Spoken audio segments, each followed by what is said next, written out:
उपदेश चाहती कि घरे प्रचुर धन आसवाई धन वर्षा हम दिन जाकर सबू कम सारी खटर शोबे शोया जा पूर्व उत्तर कि पूर्व दिग को कारण शोला बेले तो उत्तर दिग ना दक्षिण दिग नचेत पूर्व दिग को मुंड कर शोबे पश्चिम नुह कि उत्तर नुह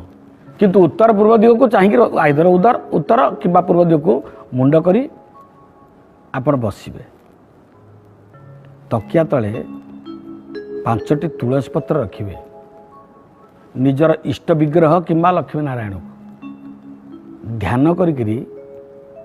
आपण शोबे कुआड़ू हेले केमिति पैसा आसीबो आपण कल्पना करि परिबे डेली स्वामी स्त्री भीतर तू मैं हमसे कोई ज्यादा नहीं हम किसी से कम नहीं बाड़िया पिटा हो 21 दिन पर्यंत गोटे व्रत आप तुलसी पत्र 5टा पकेट रखिथे प्रति 24 घंटा चेंज करेंगे ईश्वर को ध्यान करेंगे आस्ते आस्ते आस्ते आस्ते परस्पर भितर बुझाणा ठीक रही ये तुलसी पत्र महिमा व्यवसाय तुलसी पत्र केमती व्यवहार करा जाए घर कला बेले केमती व्यवहार करा जाए